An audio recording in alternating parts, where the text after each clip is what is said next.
नमस्कार। हमारे चैनल में आप सभी का स्वागत है। कहाँ जा रहे हो? चैनल जब आ गए तो चैनल सब्सक्राइब कर दो भैया। हमारा क्या है, शांत हो जाओ शिवा, ठीक है? अब कोई बात नहीं करेगा बीच में, ठीक? चैप्टर हमारा क्या है? चैप्टर हमारा women caste and reform. Women का मतलब औरत, कास्ट का मतलब जाति, जो जातिवाद जो होती थी पहले वो, और रिफॉर्म का मतलब होता है बदलाव, ठीक है, सुधार, ठीक है, समाज में जितनी भी कुरीतियाँ थी। इस चैप्टर में हमको सारी जो पहले हमारी आज़ादी से पहले जितनी भी कुरीतियाँ थी, बुराइयाँ थी समाज में फैली हुई थी, चाहे वो जातिवाद को लेकर थी, चाहे वो भेदभाव, चाहे वो छुआछूत की बीमारी थी, चाहे वो सती प्रथा थी, ठीक है। सती प्रथा का मतलब ये होता है कि उसमें क्या होता था कि अगर किसी पत्नी का हस्बैंड अगर मर गया, चाहे उसकी नई नवेली शादी भी हुई होती थी, तो उसमें क्या होता था कि उसकी अगर मान लो कि कोई औरत किसी लड़की की शादी हुई है, अभी नई शादी हुई है, ठीक है, अगर उसका हस्बैंड किसी भी कारणवश मर गया, ठीक है, तो क्या किया जाता था, उसकी पत्नी को भी उसके साथ चिता पे जिंदा जला दिया जाता था, समझे? अभी आज की डेट में मान लो कि अगर कोई लड़की है, उसकी शादी हो चुकी है, ठीक है, और उसका हस्बैंड मान लो किसी बीमारी से या कोई किसी दुर्घटना में उसकी मौत हो जाती है, तो क्या होता था पहले कि जो लड़की है, मतलब जो उसकी पत्नी है, उसकी पत्नी को भी, उसकी वाइफ को भी जिंदा उसके पति के साथ जला दिया जाता है। सोचो कितनी पीड़ा होती होगी उस टाइम। अगर आज की डेट में ऐसा हो तो नहीं होगा। सोचने से रूह कांप जा रही है कि नहीं कांप जा रही? कि मतलब जिंदा व्यक्ति को तुम जलाओ, है? गलत था कि नहीं गलत था?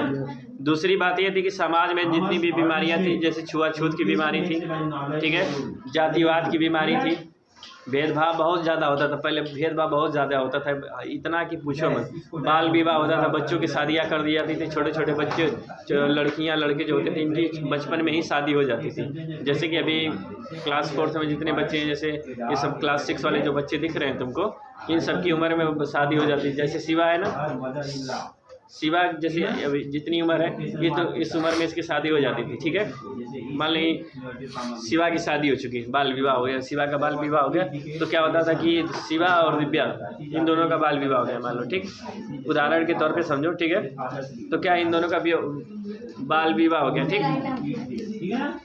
उदाहरण के तौर पे समझ लो पहले, फिर चैप्टर पे फोकस किया जाएगा, पढ़ा जाएगा, ठीक है। तो क्या होता था कि शादी हो जाती थी, ठीक है, शादी होने के बाद इन दोनों की विदाई नहीं होती थी। जो औरत होती थी, जो बहू होती थी, जो पत्नी होती थी, उसकी विदाई नहीं होती थी। उसकी विदाई कब होती थी? जब वो बड़ी हो जाती थी, 20 साल 25 साल की हो जाती थी, तब उसका गौना बोलते थे ना गाँव में पहले, है ना। आज की डेट में भी बहुत कम लोग आज उसको बोलते हैं, लेकिन जो शादी के बाद जो पहली विदाई होती है अपने मायके से उसके ससुराल के लिए, उसको क्या बोलते हैं? गौना बोलते हैं, है ना। तो तब वो जाके गौना होता था, जब उसको मतलब वो समझदार हो जाती थी, जब बड़ी हो जाती थी, तब जाके उसका गौना होता था, ठीक। ये सब एक तरीके से समाज में कुरीतियाँ फैली थी। हमारे देश में, हमारे इतिहास में, हमारे जो पूर्वज थे, महान व्यक्तित्व ने जन्म लिया इन सब समाज की कुरीतियों को खत्म करने के लिए, ठीक। अब चैप्टर पे शुरुआत करते हैं। Have you ever imagined of how children lived about 200 year ago? क्या तुमने कभी ये सोचा है कि जो आज से 200 साल पहले कि जो बच्चे होते थे कैसे जीते थे, कैसे रहते थे? कभी कल्पना की हो, कभी ये कल्पना की हो कि आज से 200 साल पहले जो बच्चे थे वो कैसे रहते थे? Nowadays most girls from middle class family go to school and generally study with boys। जो आज की डेट में जो मिडिल क्लास की जो लड़कियां हैं, ठीक है, एक तरीके से जितने भी यहाँ इस स्कूल में पढ़े सभी मिडिल क्लास से ही है, ठीक है। कोई लोअर मिडिल क्लास है, कोई अपर मिडिल क्लास है, ठीक है। कोई अंबानी या अडानी का लड़का यहाँ पे नहीं बैठा है, सब एक तरीके से क्या है, गरीब समाज से ही उभर के आए, गरीब समाज से ही आते हैं सभी बच्चे, ठीक है। तो पहले क्या होता था कि अभी आज की डेट में आज की डेट में जो मिडिल क्लास की लड़कियां हैं, ये क्या लड़कों के साथ भी बैठ के पढ़ लेती हैं स्कूल में, ठीक। फिर आगे देखो, on growing up several of them go to college and university and do jobs after that. देखो क्या होता है कि जैसे जैसे ये बड़े होते हैं, ये बड़े बड़े विद्यालय में, बड़े बड़े विश्वविद्यालय में भी पढ़ते हैं और उसके बाद नौकरी भी करते हैं, ठीक। They have to be adult before they are legally married and according to law they can marry anyone like them they like from any caste and community and widows can remarry also। अब इसमें ये लिखा है कि नियम कानून के तहत इसमें ये है कि जब तक चाहे वो लड़का हो चाहे वो लड़की हो, जब तक वो बालिग नहीं होता है, बालिग का मतलब ये होता है कि उस एक सरकार के माध्यम से एक उम्र तय की गई है शादी करने के लिए, ठीक है। लड़कियों के लिए आज की डेट में पहले 18 था, अब शायद 20 हो चुकी है, ठीक है, 20 से 22 यही उम्र है। इससे पहले अगर किसी की शादी होती तो कोई अगर केस कर सकता है, कोई अगर केस कर दिया उसके खिलाफ तो उस पर जुर्माना भी लग सकता है, ठीक है। लड़कियों की शादी 20 के बाद, लड़कों की शायद 20 से 22 के बाद ही शादी होनी चाहिए। ये क्या होता है, लीगल होता है, ठीक है, यानी कि कानूनी तौर पर। अब क्या होता है, लड़कियां चाहे लड़का जिससे चाहे उससे शादी कर सकती हैं, ठीक, जिसको वो पसंद करती हैं, चाहे वो किसी भी समुदाय का किसी भी कास्ट का हो, ठीक। ये अब सरकार ने नियम कानून ला दिया है कि तुम जिससे चाहो उससे शादी कर सकते हो। अब विधवा अगर कोई औरत है, विधवा औरत भी दोबारा शादी कर सकती है, ऐसा नहीं कि अगर विधवा हो गई तो दोबारा शादी नहीं कर सकती, ठीक। All women just as all men can vote and stand for elections। अब इसमें ये भी बताया गया है कि जो पहले की आज की औरतें क्या हैं, आज की औरतें वोट भी कर सकती हैं, जैसे सभी मर्द वोट करते हैं वैसे आज की सभी औरतें अपना वोट भी दे सकती हैं, ठीक। It is obvious these rights are not in fact enjoyed by all. मतलब ये निश्चित है कि ये जितने भी फैक्ट हैं, ये जितने भी कारक बताए गए हैं, ये सभी के माध्यम से इंजॉय नहीं किए जाते, सभी के माध्यम से इसको सीरियसली नहीं लिया जाता है। Poor people have some or no access to education and in several families women can not select their husband. Poor people have some or no access to education. Poor जो गरीब परिवार होता है उसमें बहुत रेयर चांस होता है, बहुत कम चांस होता है कि वो अपने आप को शिक्षित कर सके, है ना। अभी देखो पूर्णिमा नहीं बता रही थी कि पूर्णिमा ये बता रही थी सर मेरे परिवार वाले बोलते हैं कि मैं यहीं तक और इसी क्लास में पढ़ूंगी, फिर उसके बाद मेरे घर वाले पढ़ाने के लिए मना करते हैं, है ना। एक तरीके से क्या होता है, जो गरीबी भी वहीं उत्पन्न होती है, एक तरीके गरीबी जहाँ पे शिक्षा नहीं होती है ना। जहाँ जो मान लो जो परिवार शिक्षित है वो अपने बच्चों को पढ़ने से रोकेगा, नहीं रोकेगा, है कि नहीं है। चाहे वो भले थोड़ा सा पढ़ने में कमज़ोर हो लेकिन अपने बच्चों को पूरी शिक्षा देगा। आज की डेट में शिक्षा बहुत ज़रूरी है, क्योंकि अगर शादी होनी है लड़कियों में ख़ास तौर से ये पूछा जाता है कि भाई लड़की कितने तक पढ़ी है, कितने तक नहीं पढ़ी है। क्यों? क्योंकि लड़कियों से ही परिवार बनता है, औरतों से ही परिवार बनता है। अगर मान लो कल को चल के उसका बच्चा हुआ तो जो सबसे पहली जो टीचर होती है, अध्यापक होती है, वो कौन होता है? माँ होती है ना। बच्चे को ABCD सिखाना है, बच्चे को किससे कैसे बात करना है, किस लहजे में बात करना है, क्या बोलना है क्या नहीं बोलना है, ये सारी चीज़ें कौन सिखाती है? माँ सिखाती है। बाप तो भाई काम पे रहता है, बाहर रहता है, उसको कम टाइम मिलता है, लेकिन माँ उसके पास हमेशा रहती है बच्चे के पास, ठीक है। तो इसलिए अधिकतर यही बोला जाता है कि जो पत्नियां खोजते हैं, जो बहू खोजते हैं, जो लड़कियां अपने लड़कों की शादी करने के लिए खोजते हैं लोग, उनकी यही खोज तलाश चाहत होती है कि जो लड़की मिले वो पढ़ी लिखी हो, शिक्षित हो, संस्कारी हो, ताकि हमारा जो आने वाली जो पीढ़ी है वो भी बदलेगी, ठीक। 200 year ago things were to different. आज से 200 साल पहले जो चीज़ें हम तुमको आज की डेट में सब बहुत सारी चीज़ें जो अच्छी लग रही है, दिखाई दे रही हैं, ये सब पहले आज से पहले बहुत एकदम डिफरेंट थी, बहुत अलग थी, ऐसी नहीं थी। पहले की औरतों को वोट करने का अधिकार भी नहीं था, उनको पढ़ने का अधिकार नहीं था। ये बोलते हैं जो पर्दा प्रथा जानती हो, औरतों को पर्दा में रहना पड़ता था हमेशा, समझे। आगे देखो, most children were married early in their life. बहुत सारे बच्चों को क्या कर दिया जाता था? बाल विवाह कर दिया जाता था। Both Hindu and Muslim men could marry more than once. उसमें हिंदू और मुस्लिम क्या कर सकते थे? एक से ज़्यादा शादी कर सकते थे। पहले की डेट में हिंदू और मुस्लिम एक से ज़्यादा शादी कर सकते थे। आज की डेट में सिर्फ मुस्लिम करता है और हिंदू सिर्फ एक ही विवाह होता है। अधिकतर एक ही विवाह हिंदू में जायज़ है, ठीक। In few parts of the country, widows were praised if they are selected by burning themselves on funeral fire of their husband। पहले क्या होता था कि जैसे अगर मान लो कि पहले क्या, अगर किसी के हस्बैंड की डेथ हो जाती थी तो उसमें क्या किया जाता, उसके हस्बैंड के साथ उसकी चिता पे उसकी पत्नी को भी जिंदा जला दिया जाता था। पहले बीवी मर गई तो बीवी मर गई तो कोई दिक्कत नहीं है, पति को कोई दिक्कत नहीं, पति दूसरी शादी कर लेगा। समझे? ये सब क्या थी? कुरीतियाँ थी, बुराइयाँ थी।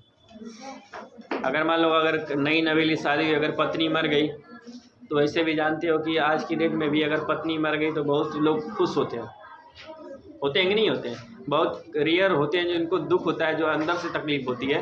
लेकिन बहुत से लोग, अगर मान लो कि बच्चा नहीं है, पत्नी मर गई, एक तरीके से नहीं बोलते कि चलो रास्ते का कांटा हट गया, ऐसा कुछ करके बहुत सारे लोगों की थिंकिंग होती है अभी भी। तो पति क्या होगा? पति खुश होगा, पति दूसरी शादी कर लेगा। ठीक है? अगर मान लो कि अगर बाल बच्चे हैं उसके, तो कुछ ऐसे भी समझदार हमारे समाज में पाए जाते हैं कि मतलब शादी नहीं करते। ठीक है? अभी उदाहरण के तौर पे मैं बताऊं तो मैं फैमिली की बात करूं, अपनी फैमिली की बात करूं तो मेरी मम्मी की डेथ कब हुई थी? आज से 20-22 साल पहले। सोचो मैं कितना बड़ा रहा हूँगा, मुश्किल से 3-4 साल की उम्र रही होगी मेरी। ठीक है? मम्मी की डेथ कब हुई थी? 22 साल पहले। ठीक है? अब सोचो उस समय भी मेरे पिता को बहुत सारे लोग ऐसे थे बोले कि आप दूसरी शादी कर लीजिए, जबकि हमारे परिवार में कितने थे? हम दो बहनें थी हमारे परिवार में, हम 3 भाई थे। ठीक है? अब सोचो अगर मेरे पिता अगर शादी कर लेते, बहुत कम चांस होता है कि क्या होता है कि अगर कोई शादी कर लिया तो जो दूसरी माँ आती है वो पहली वाली की औरत के बच्चे को संभालती है अच्छे से। ऐसा नहीं ना होता है? मैबा माँ बोलते हैं उसको ना, तो क्या करती है? अपना रूप दिखाने लगती है। फिर वो जो पहली औरत, जो पहली पत्नी के जो बच्चे होते हैं उसको क्या करने लगते हैं? प्रताड़ित करने लगती है वो औरत, है ना? ऐसा अक्सर करने को तुमको सुनने को मिलेगा। 100 में से इक्का दुक्का औरतें ऐसी मिलेंगी जो दूसरी यानी कि पहली पत्नी के बच्चे को अपने बच्चे जैसे मानती हैं, है ना? तो मेरे पिता ने शादी नहीं की उस टाइम। ठीक है? उनकी उम्र बहुत रही होगी 35-40 साल, कोई उम्र ज़्यादा नहीं होती है ना? तो ये बात थी। तो आज की डेट में कुछ लोग होते हैं जो कर लेते हैं, कुछ लोग होते हैं नहीं भी करते हैं, ऐसी भी बात। यानी कि समाज में 2 तरह के लोग रहते हैं। ठीक? अब आगे देखो, women who died in such manner. देखो शिवा तुम्हारा सवाल आ गया, women who died in such manner, अगर कोई औरत इसी कंडीशन में अगर मर जाती है, whether willingly or not were called sati implying virtuous women. अब देखो क्या होता था कि अगर कोई औरत मर जाती है, चाहे वो अपने खुशी से, मतलब क्या होता है ना कि चाहे अपनी मौत मरी हो या बेमौत मरी हो, तो उसको क्या बोला जाता था? सती बोला जाता था। ठीक? Women rights to property were also limited. Women यानी कि जो औरतों को अधिकार था, जो उनकी संपत्तियों में जो उनको संपत्ति मिलनी चाहिए थी, जो उनको अधिकार दिया गया थे, उसमें भी क्या था? लिमिट थी, एक सीमित दायरा हुआ करता था। ठीक है? Besides most women had actually no access to education. Besides यानी कि बहुत सारे जो most women had actually no access to education, बहुत सारी औरतों को पढ़ने का अधिकार नहीं दिया जाता था। In several parts of the country people thought that if a women was educated she would become a window. हमारे देश में बहुत सारे हिस्सों में ऐसा भी सोचा जाता था कि अगर कोई औरत पढ़ लेती है तो क्या होगा? आगे चल के वो विधवा हो जाएगी। विडो का मतलब विधवा।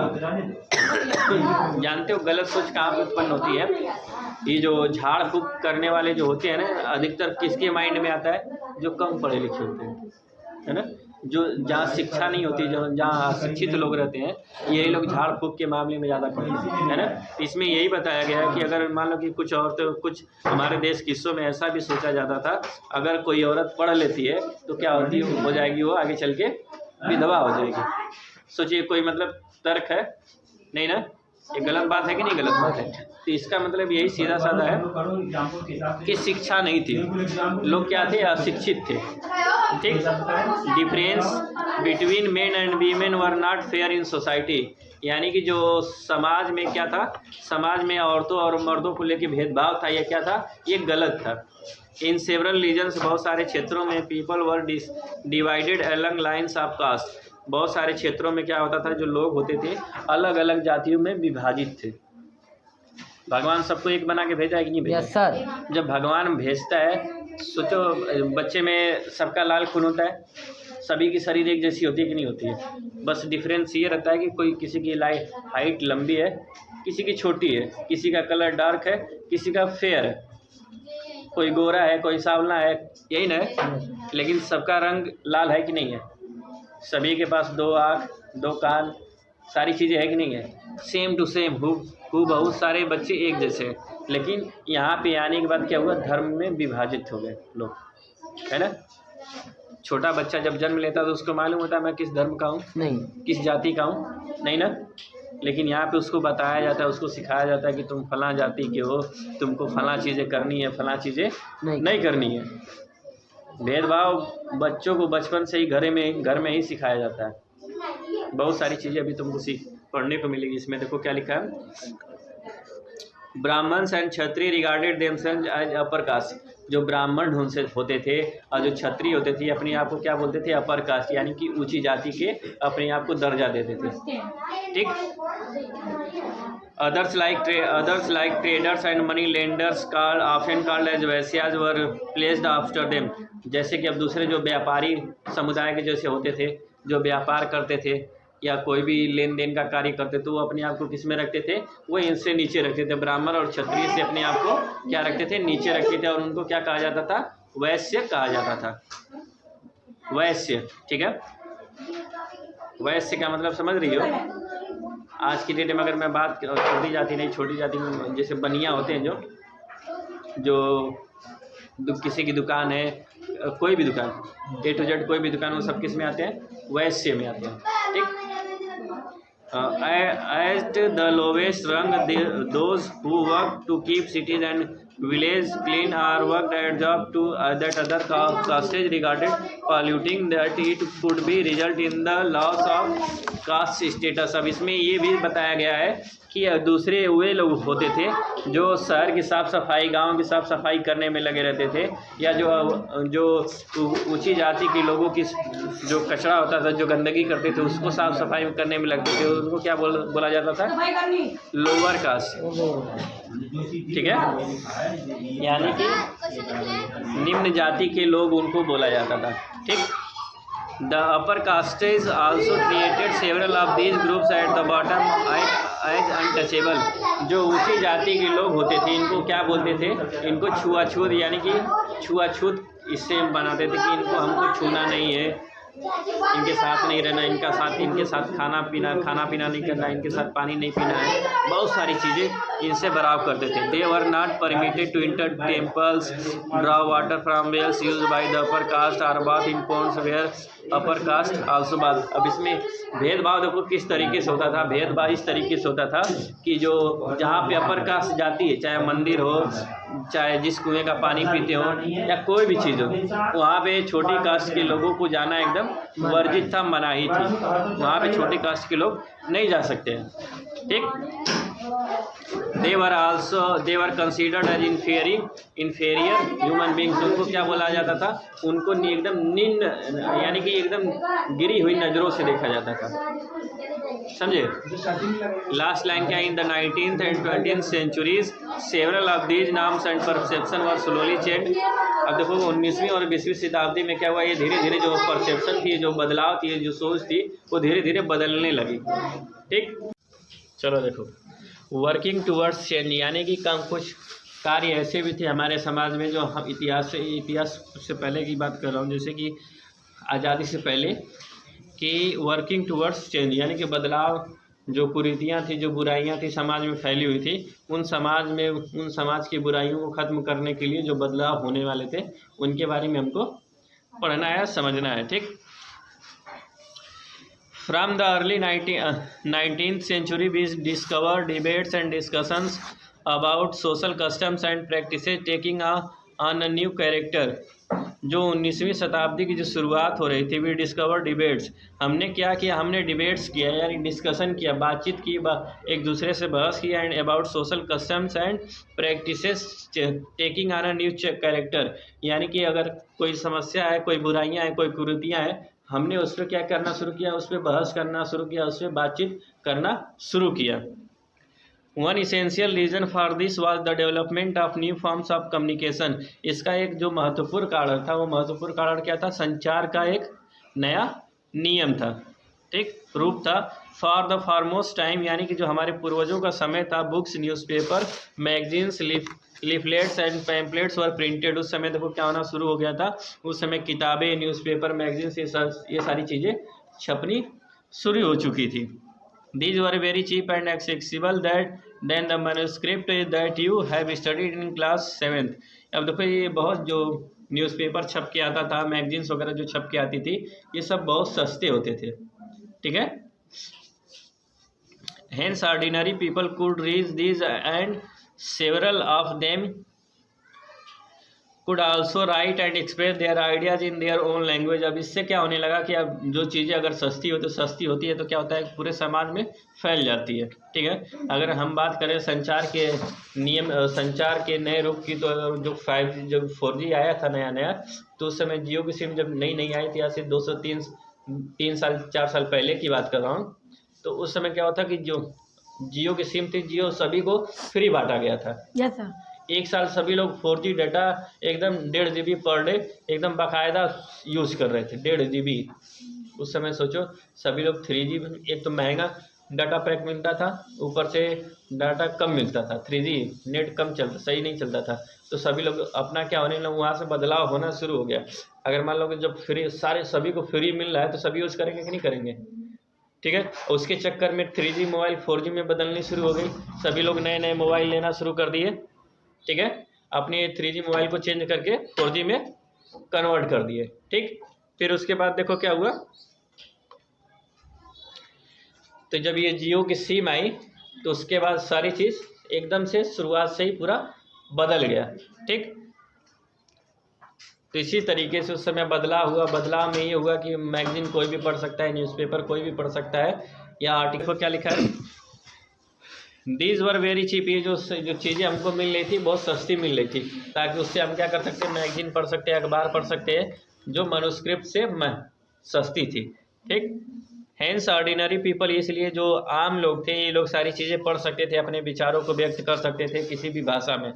All types of issues, social, political, economic and religious could at present be debated and discussed by men and some time by women also in new cities. अब देखो नए शहरों में क्या होने लगा कि राजनीति को लेके, समाज को लेके, आर्थिक कंडीशन को लेके, इन सब चीज़ों पे क्या होने लगा, बहस होने शुरू हो गया। अब इन बहस में अधिकतर मर्द ही रहते थे, कभी कभी ऐसा भी होता था कि औरतें भी उसमें शामिल हो जाती थी नए शहरों में, ठीक। The discussion could reach out to more number of public and could become associated with the movement for social change। अब जब देखो क्या होता है कि ना, जब किसी भी चीज़ के बारे में जब तक तुम बात नहीं करोगे तो उसमें परिवर्तन होने की गुंजाइश बहुत कम रहती है, ठीक। तो जब यहाँ पे जब बातचीत होना शुरू हो गई, फिर यहाँ से धीरे धीरे एक लोग के माध्यम से दूसरे लोग के बीच में बात जब फैलती है तो क्या होता है, परिवर्तन का कारण बनती है, ठीक। The debates were generally initiated by Indian reformers and reform groups. अब देखो ये जो डिबेट्स होते थे ये किनके माध्यम से होते थे, जो भारतीय सब उस समय के जो सुधारक थे, समाज सुधारक थे, इन लोगों के माध्यम से ये डिबेट्स बहस शुरू होती थी। One of these reformers was Raja Ram Mohan Roy 1772 to 1833, यानी जो उस समय के एक जो हमारे महान समाज सुधारक हुआ करते थे, जिनका क्या नाम था, राजा राम मोहन राय, जिनका जन्म कब हुआ था, 1772 में, और उनकी मृत्यु कब हुई थी, 1833 ईस्वी में, ठीक। He set up a reforms association referred as the Brahmo Sabha, later referred as the ब्रह्म समाज इन कलकत्ता। देखो उन्होंने ब्रह्म समाज की स्थापना किया था। People like Raja Ram Mohan Roy and described as reformer, they felt that changes were essential in society and just practices required to be removed. उनको जैसे ये जो समाज सुधारक हुए राजा राम मोहन राय, इनको ये एहसास हुआ कि जो समाज में कुरीतियाँ फैली हुई हैं, बुराइयाँ फैली हुई हैं, इन बुराइयों को खत्म करने का टाइम आ गया है, ठीक है। गलत चीज़ें जो हो रही हैं इनको हमको ख़त्म करना चाहिए, इनको हटाना चाहिए, ठीक। They believe that the best way to make such changes was persuading people to leave old practices and adopt a new way of life. उनका ये मानना था, उनका विश्वास इन चीज़ों में था कि जो आज के जो पुराने ढर्रे पे लोग ज़िंदगी जी रहे हैं, उन ढर्रों को बदलना पड़ेगा और हमको नए तरीके से अपनी नई ज़िंदगी की शुरुआत करनी पड़ेगी। ऐसा नहीं होता है कि आदमी अगर मान लो कि कोई बीमार पड़ा है, अगर मान लो कि ज़्यादा क्रिटिकल कंडीशन है कि अब ऐसा लगता है कि अब ये बचेगा नहीं है, ऐसा होता है ना। मान लो फिर वो बच गया, भगवान की दुआ से, डॉक्टर के अच्छे दवा इलाज से बच गया, तो लोग नहीं बोलते हैं चलो अब तुम्हारा एक दूसरा जन्म हुआ है ना। तो इस तरीके से अब वो क्या करता है, इंसान अपनी लाइफ को फिर से एक तरीके से नए आयाम से, नए तरीके से जीने की कोशिश करता है। Raja Ram Mohan Rai was keen to spread the learning of Western education in the nation and bring about greater freedom and equality for women. राजा राम मोहन राय जो थे, वेस्टर्न किसको बोलते हैं, जो पश्चिमी देश थे, जैसे अंग्रेजों के जो देश थे उनको वेस्टर्न कंट्री बोला जाता है, ठीक है। तो उन देशों में क्या था, औरतों को पढ़ने दिया जाता था, औरतों की आज़ादी थी, ठीक है, औरतें पढ़ सकती थी, औरतें आज़ाद तरीके से रहती थी। तो उनको यही लगा कि हमारे देश में जो औरतें हैं इनको इनके अंदर वेस्टर्न कल्चर डेवलप करना पड़ेगा ताकि ये औरतें हमारे समाज की पढ़ सके, आगे बढ़ सकें। He composed about the way women were compelled to bear the burden of domestic work at their home and the kitchen and not permitted to move about and become literate. He composed about the way women were compelled to bear the burden of domestic work. उनको ये जब उनको लगा कि जो औरतें हमारी जो सह रही हैं, क्या सह रही हैं, देखो क्या औरतों को क्या समझा जाता था, मैं बताया ना कि औरतों को सिर्फ चूल्हा चौका करने का साधन समझा जाता था कि इनका काम है घर पे चूल्हा मतलब करना है, रोटी पकाना है, सब्जी पकाना है, ये सारी चीज़ें करना है और इनका कोई कार्य नहीं करना है, ठीक। उन्हीं कार्य के लिए इनको समझा जाता था, इनको किचन का काम संभालना है और इनको बाहर नहीं भेजना है, इनको लिटरेट नहीं करना है, ठीक। Changing the lives of widows, अब देखो धीरे धीरे जब किसी भी चीज़ की जब लहर उठती है तो उसमें धीरे धीरे फिर परिवर्तन आने की खुशबू आने शुरू हो जाती है, ठीक। Changing the lives of widows, यानी कि जब विधवा जो औरतें थीं इनकी ज़िंदगियों में परिवर्तन किस तरीके से हुआ। Ram Mohan Roy was specifically moved by the problems widows face in their life. जो राजा राम मोहन राय थे, इन्होंने ही जो विधवा औरतें थी, यानी जो सती प्रथा का अंत इन्होंने ही किया था। He started campaign against the practice of sati, उन्होंने सती प्रथा का, सती जो प्रथा चलती आ रही थी, जो कुरीतियाँ फैली थी, उन कुरीतियों को खत्म करने में इनका अहम योगदान था। Raja Ram Mohan Roy was well learned in Sanskrit, Persian and many other Indian and European languages. Raja Ram Mohan जो राय थे इनको कई भाषाओं का ज्ञान था, जैसे संस्कृत में भी ज्ञानी थे, पर्शियन और बहुत सारी भारतीय और यूरोपियन लैंग्वेज में इनका ज्ञान था।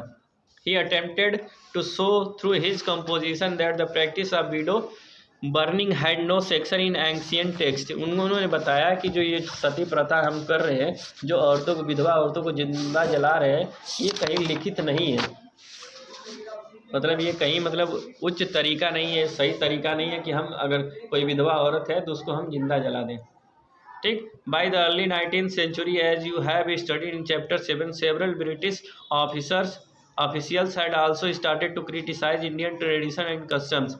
यानी कि 19वीं शताब्दी के शुरुआत में बहुत सारे, तुमने पिछले 7वें चैप्टर में भी पढ़ा है, क्लास 7th में, पिछले चैप्टर 7th में, इसमें ये पढ़ा गया कि बहुत सारे उस समय जो अंग्रेजी हुकूमत के अधिकारी हुआ करते थे, उन्होंने भी भारतीय संस्कृति और भारतीय बुराइयां, जो समाज में बुराइयां फैली थी, उनका विरोध करना शुरू कर दिया। They were then more than willing to listen to Raja Ram Mohan Roy, who was reputed to be well educated man। अब देखो क्या होता, उन्होंने जो अंग्रेज थे, अंग्रेजी हुकूमत के जो सरकारी कर्मचारी थे, उन्होंने राजा राम मोहन राय को सुनना पसंद करते थे, क्योंकि वे एक क्या थी, इनकी बहुत अच्छी वैल्यू थी, इज्जत थी। अब मान लो कि देखो आदमी किसको सुनता है, जिसके अंदर ज्ञान होता है ना। अब मान लो जब बहुत बड़ी सभा होती है, रामायण होता है, भागवत कथा जो भी होती है, तो सभी बोलते हैं नहीं ना, उसमें से 4-5 लोगों का ग्रुप होता है, सिर्फ वही बोलते हैं। अब बाकी जनता एकदम मुक दर्शक बन के देखती है कि नहीं देखती है, एकदम चुपचाप, एकदम शांति से 100 करोड़ की संख्या में लोग बैठ के देखते हैं उसको, है। तो आदमी किसको सुनता है, जिनके अंदर ज्ञान होता है। The strategy adopted by Ram Mohan was used afterward by reformer also। जो इनकी जो स्ट्रेटजी थी समाज में कुरीतियाँ फैलाने की, जो नहीं, इन 1829 the practice of Sati was ban. अब देखो 1829 में जो सती प्रथा चली आ रही थी वो एक पूर्ण तरीके से क्या हो गई, बैन हो चुकी थी, बैन हो चुकी। ठीक। The strategy adopted by Raja Ram Mohan Roy was used after by reformers also. जो स्ट्रेटजी का इस्तेमाल राजा राम मोहन राय के माध्यम से की गई थी, इस्तेमाल में लाया गया था, वो बाद में अलग से बाद में जो सोशल रिफॉर्मर्स हुए, समाज सुधारक हुए, उनके माध्यम से भी अपनाई गई थी। Whenever they wanted to challenge a practice that appeared harmful, and they attempted to find a verse or sentence in the ancient sacred text that supported their point of opinion। जब उनको एहसास होता था, जब उनको ये लगता था कि हमारे समाज में ये बुराइयां हैं, ये कुरीतियां फैली हुई हैं और इनको हमको ख़त्म करना है, तो उनका देखो कोई उदाहरण ढूंढते थे। कोई ऐसी बुक होती थी जो पवित्र बुक होती थी, उन पवित्र बुक किताबों में ये लिखा रहता था कि ये चीज़ें करना किसी के साथ गलत है, तो सुझाव के तौर पे इसको बताते थे कि हाँ इस बुक में लिखा है कि ये चीज़ें करना गलत है। ठीक है। अगर मान लो तुमको अगर कुछ पैसा चाहिए, घर वाले पैसा नहीं देते या कुछ कोई और भी चीज़ चाहिए, तो तुम कहीं ना कहीं किसी न किसी चीज़ का उदाहरण बताते हो कि नहीं बताते हो, है ना। तो वही चीज़ होती है।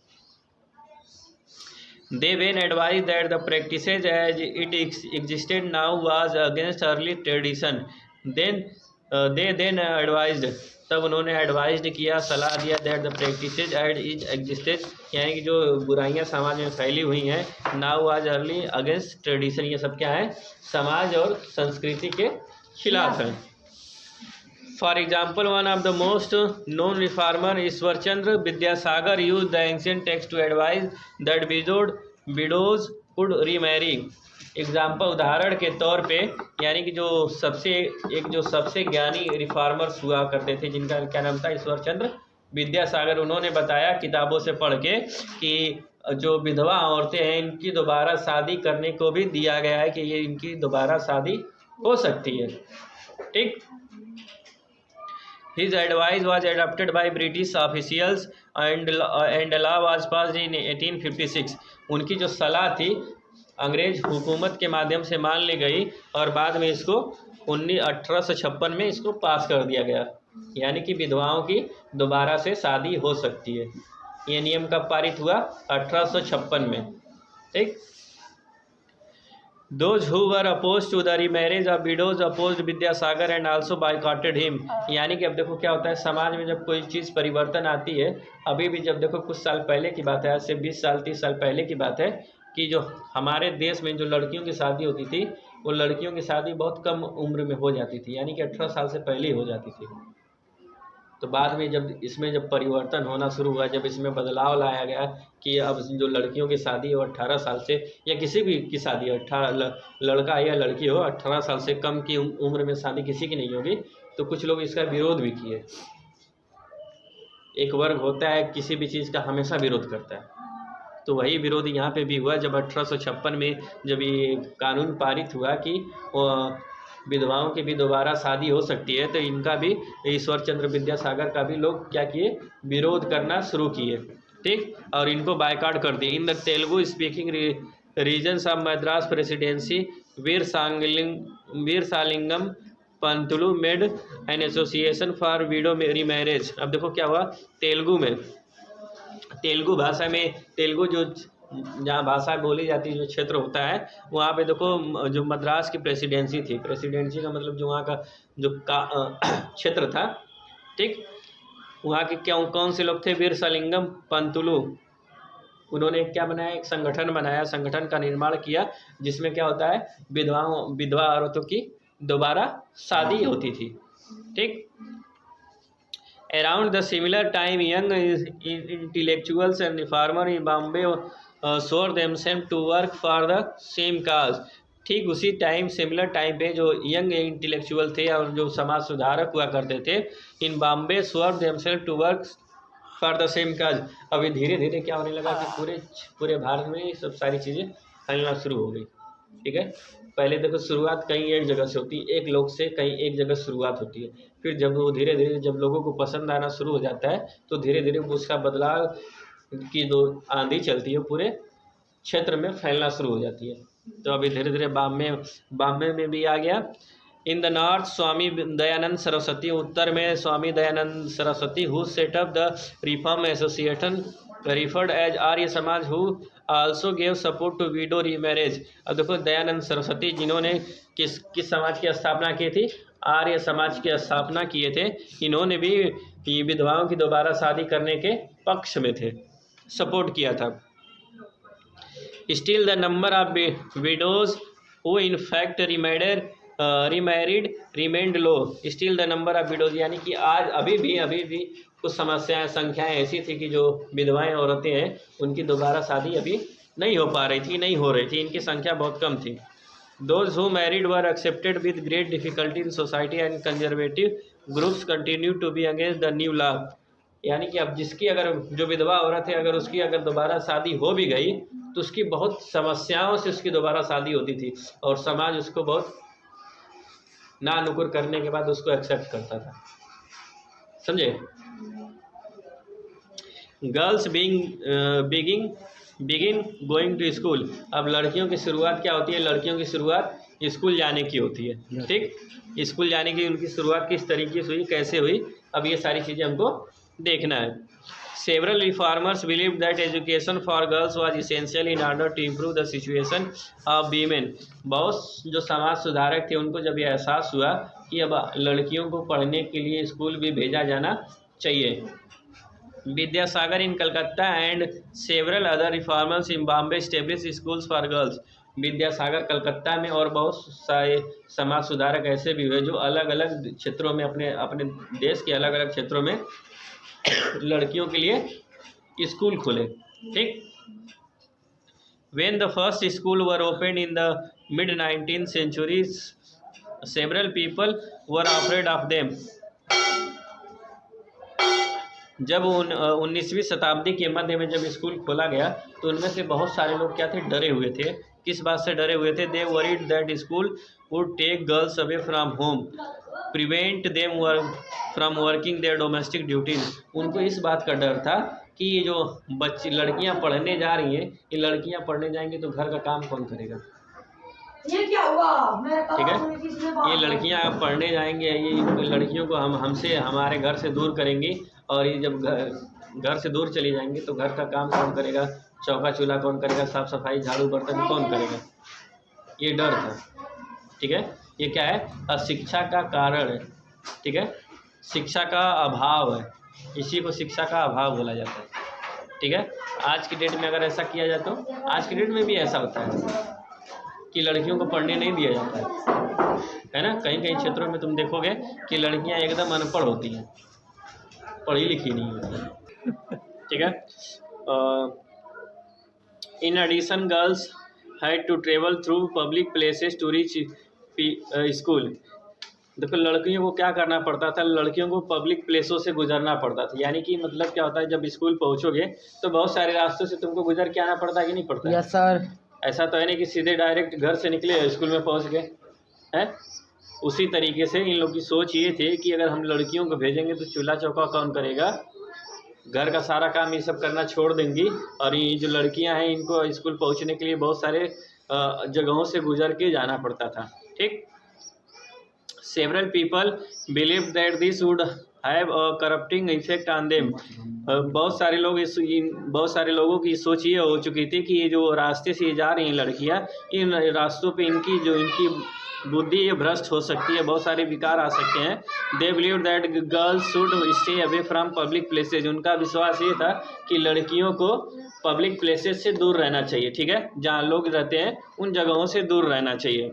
Hence, throughout the 19th century, most educated women were educated at home by liberal fathers or husband। इसलिए जो 19वीं शताब्दी में बहुत सी जो औरतें पढ़ी लिखी थी वो किसके माध्यम से पढ़ी लिखी, या तो अपने पिता के माध्यम से या अपने हस्बैंड के माध्यम से पढ़ी लिखी। घर ही पे रह के, स्कूल जाके नहीं, घर पे रह के ही पढ़ी। क्योंकि उस समय की सोच ये थी कि अगर ये स्कूल जाएंगी तो स्कूल में बहुत सारे पब्लिक सेक्टर से, पब्लिक प्लेसेस से इनको गुजरना पड़ेगा, जो उन लोग को पसंद नहीं था, ठीक। आगे देखो, at times women educate themselves, कुछ समय बाद और जो औरतें थीं वो खुद को अपने आप को शिक्षित करने लगी। Do you remember what you studied about Rassundari Devi in your book social and political life previous year? क्या तुमको याद है कि तुमने रसुंदरी देवी के बारे में पिछली क्लास की बुक में सोशल और पॉलिटिकल के किताब में पढ़ा है? She was one of those who become educated in secret, learned to read and write in the flickering light of candles at night. वो उनमें से एक औरत थी जो अकेले अपने दम पे अपने बलबूते पे पढ़ी लिखी थी। रात में कैंडल्स मोमबत्ती जला के रात में अकेले बैठ के पढ़ी लिखी थी। ठीक। इन द लेटर सेंचुरी, बाद में school for girls were set up by the Arya Samaj in Punjab and Jyotirao Phule in Maharashtra. बाद में लड़कियों के लिए जो विद्यालय खोले गए थे, देखो किसके माध्यम से खोले गए थे? पहला जो पंजाब में पहला खोला गया था आर्य समाज के माध्यम से खोला गया था, जो दूसरा महाराष्ट्र में खुला था ज्योतिराव फुले के माध्यम से महाराष्ट्र में खोला गया था। In aristocratic Muslim families in north India women were taught to read the Koran in Arabic. Aristocratic Muslim family यानी कि जो मुस्लिम परिवार, सख्त मुस्लिम परिवार होते थे उत्तर भारत में, women were taught to read the Koran in Arabic, यानी कि जो औरतें थी उनको कोरन अब अरेबिक यानी कि वो अरेबिक पढ़ना पड़ता था। They were taught by women who came home to provide education. वे उन औरतों के माध्यम से पढ़ती थी जो घर घर जाके औरतों को पढ़ाती थी। जैसे आज की डेट में क्या होता है कि आज की डेट में होम ट्यूशन होती है ना, कि कोई टीचर आता है तुम्हारे घर, तुमको पढ़ा के जाता है। उसी तरीके से होम ट्यूशन किसके लिए होती थी? औरतों के लिए होती थी, उनको शिक्षित करने के लिए। Few reformers such as Mumtaz Ali reinterpreted verses from the Koran to present views of for women's education. The foremost Urdu novels started to be written from the late 19th century। अब देखो जो पहले जो हमारे लोग थे, चाहे हिंदू हो चाहे मुस्लिम, ये लोग धीरे धीरे जब पढ़ना लिखना शुरू हुए तो बाद में उर्दू नॉवेल्स, उर्दू की जो कहानियाँ होती थी, साहित्य होते थे, ये सब लिखना शुरुआत हुआ लेट 19th सेंचुरी, 19वीं शताब्दी के अंत तक। अमंग अदर थिंग्स इन सब चीज़ों से हट के these were mean to promote women to read about religion and domestic management in the language they could easily interpret। अब उनको इन सब चीज़ों के अलावा भी एक सब्जेक्ट ऐसा भी पढ़ाया जाता था कि वो घर की गृहस्थी संभाल सके, घर में क्या मतलब किस तरीके से रहना है, अपने परिवार को संभाल के रखना है, किस तरीके से बांध के रखना है, इन सब चीज़ों के बारे में भी उनको पढ़ाया जाता था। वीमेन राइट अबाउट वीमेन, औरतों ने औरतों के बारे में क्या लिखा, ये सब चीज़ों के बारे में देखो। फ्रॉम द 20th सेंचुरी, 20वीं शताब्दी में Muslim women just as the begums of Bhopal played a significant role in promoting education among women. यानी कि 20वीं शताब्दी में जो मुस्लिम औरतें थी, जैसे कि जो भोपाल की बेगम थी, उन्होंने एक बहुत महत्वपूर्ण रोल अदा किया था। ठीक है, किसमें? औरतों के एजुकेशन में, औरतों के शिक्षा में। They set up a primary school for girls at Aligarh. उन्होंने लड़कियों के लिए प्राइमरी स्कूल का शुरुआत किया अलीगढ़ में।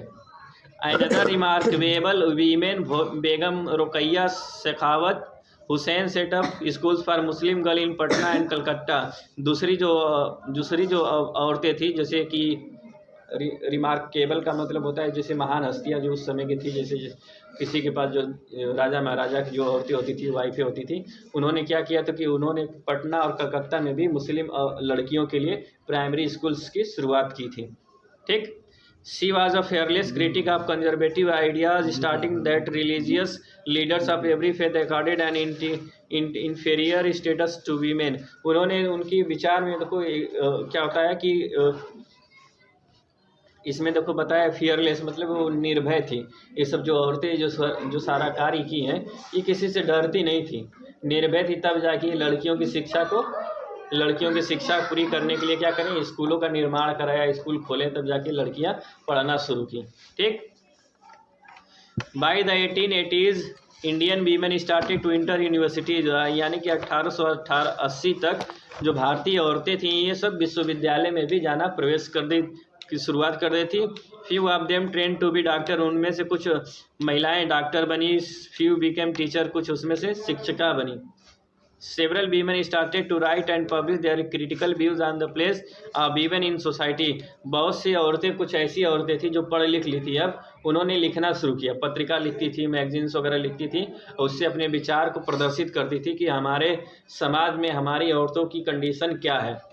ठीक, इससे क्या होता है, बदलाव की एक लहर उठती है।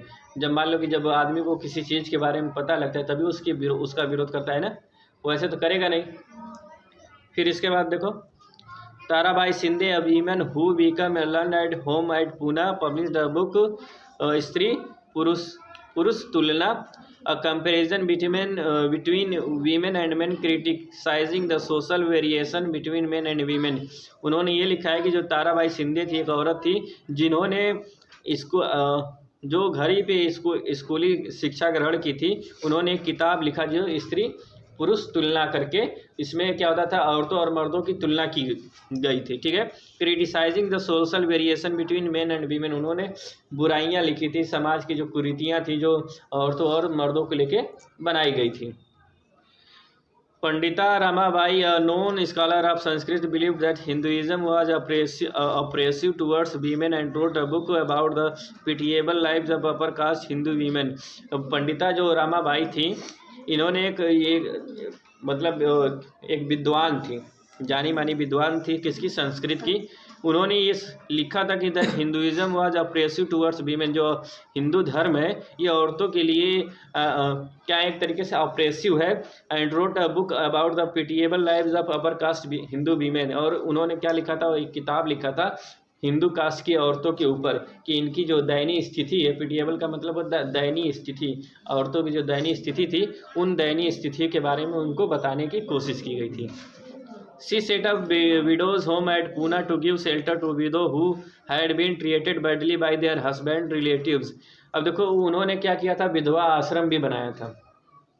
विधवा आश्रम का मतलब ये कि जो जिन औरतों का हस्बैंड मर गया है, अब नहीं होता है कि अभी देखो क्या होता है कि अभी नई सभी शादी हो जाती है, शादी होने के बाद अगर किसी पत्नी का हस्बैंड मर गया तो सोचो सबसे ज़्यादा किस पे गुजरेगी, पत्नी पे गुजरेगी कि नहीं गुजरेगी। उसका पूरा ज़िंदगी एक तरीके से क्या होता है, सत्यानाश हो जाता है, बर्बाद हो जाता है। लेकिन जो परिवार की जो उसके हस्बैंड के घर वाले होते हैं, जैसे कि उसके सास ससुर हो गए, उसके देवर हो गए, ये सब क्या हो गए थे, बहुत ज़्यादा प्रताड़ित करते हैं। ये नहीं बोलते हैं कि कल हुई है या आते ही हमारे बच्चे को खा गई, ये सारी चीज़ें सुनने को मिलता है कि नहीं तुम लोग को, है। अभी अगर तुम्हारे यहाँ कहीं घटना अगर ऐसी घटित होगी, या तो कभी न कभी ज़रूर तुमको सुनने को मिलता होगा, सीरियल्स में भी सुनने को मिलता होगा, ये धारावाहिकें जो आती हैं इसमें बताया, यही सब जो हम लोग के चीज़ें जो घटती हैं वही सब घटनाएँ उसमें दिखाई जाती है ना। कि अगर मान लो कि पत्नी जिंदा है, पति मर गया, तो बहुत सारी जो पत्नियों की हालत बहुत ख़राब होती है। फिर उसके बाद बहुत रेयर परिवार होता है कि अगर बेटा मर गया तो बहू को अपनी बेटी समझ के उसकी शादी करा देते हैं। लेकिन बहुत लोग ऐसा मानते हैं कि ये क्या बोलते हैं, कुलक्षणी है, मनहूस है, आते ही हमारे बच्चे को खा गई, ये है दुनिया भर का, ये सारी चीज़ें जितनी बुराइयां उसके बारे में हो सकती है वो सारी बुराइयां करते थे। तो उन्होंने जो पंडित रामाबाई थी, उन्होंने क्या किया था, पूना में एक विधवा आश्रम बनाया था। जो औरतें जो बुरी तरीके से प्रताड़ित होती थी, विधवाएं औरतें, उनको घर देने के लिए, उनको रहने के लिए एक ठिकाना देती थी। ठीक, here women were trained so that they could support themselves economically. यहाँ पे औरतों को सिखाया जाता था, कुछ न कुछ हुनर सिखाया जाता था ताकि वे अपना जो खर्च हो सके खुद से चला सके।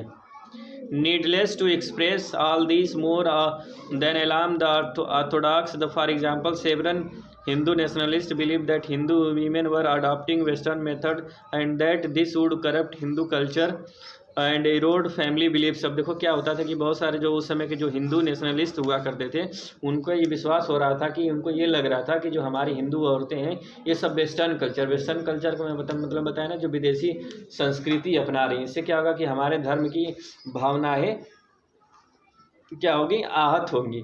ठीक,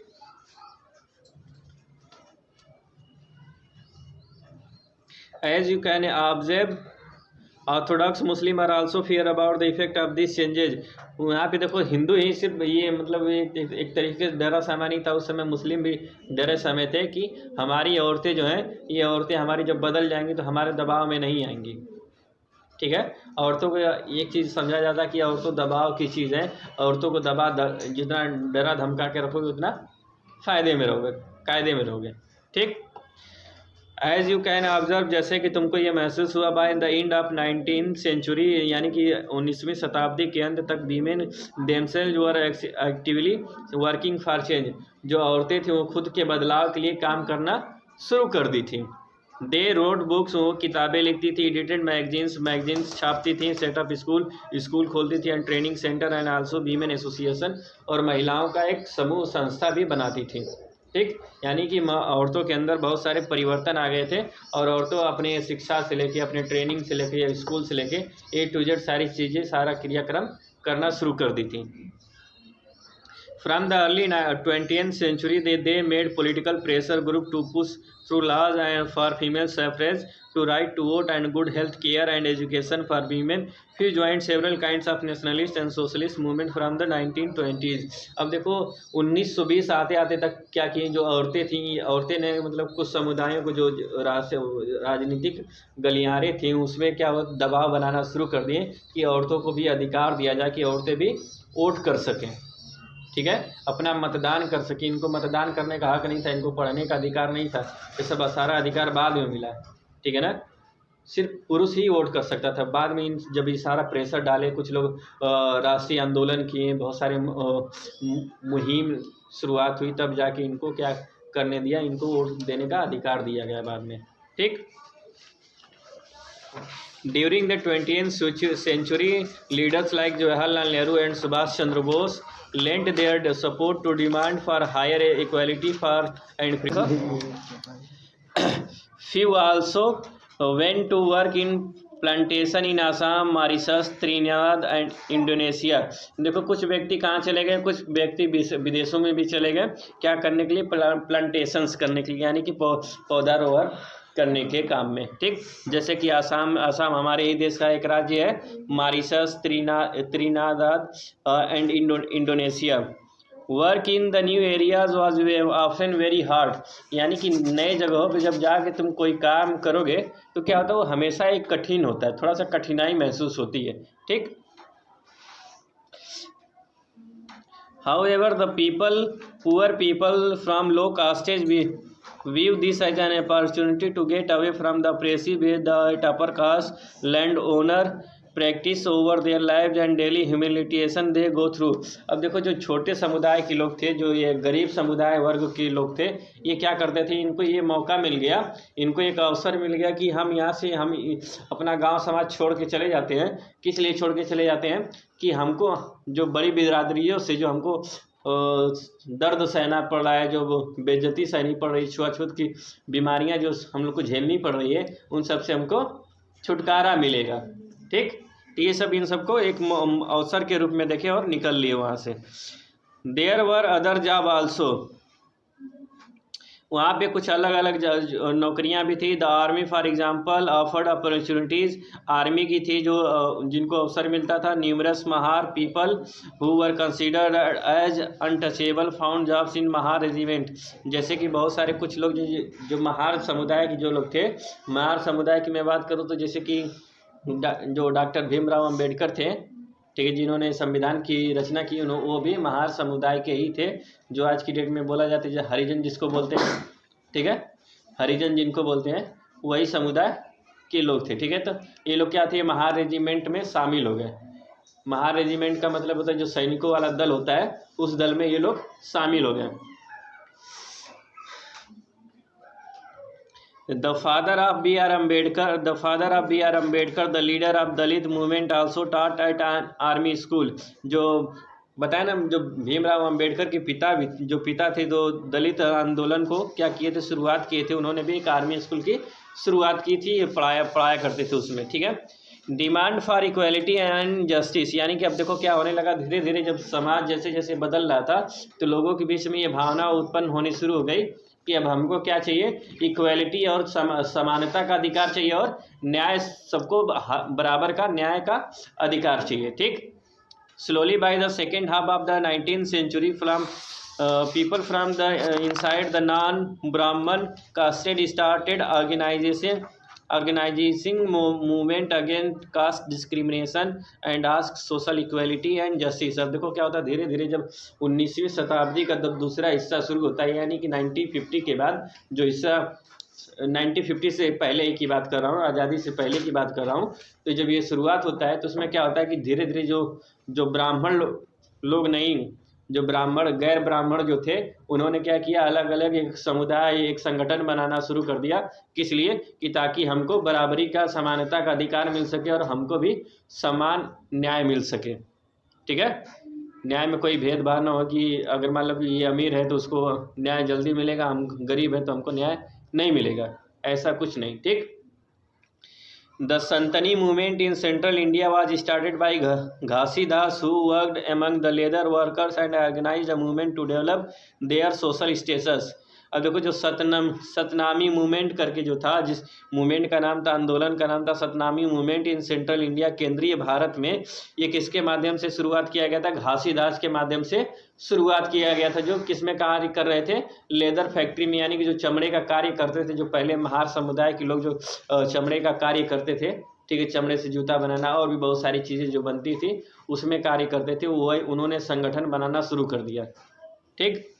in eastern Bengal Haridas Thakur Matua sect worked among Chandala cultivators. अब देखो ईस्टर्न का मतलब क्या होता है? पूर्वी बंगाल में। पूर्वी बंगाल में देखो कौन कौन लोग थे? हरिदास ठाकुर, ठीक है, हरिदास ठाकुर मथुआ, ये जो क्या करे, इन्होंने क्या कार्य किया? इन्होंने चंडाला कल्टिवेटर जो सिंचाई का कार्य कर रहे थे, तो सिंचाई कृषि का जो कार्य कर रहे थे, उनके बीचों में ये भी काम किए मिलके।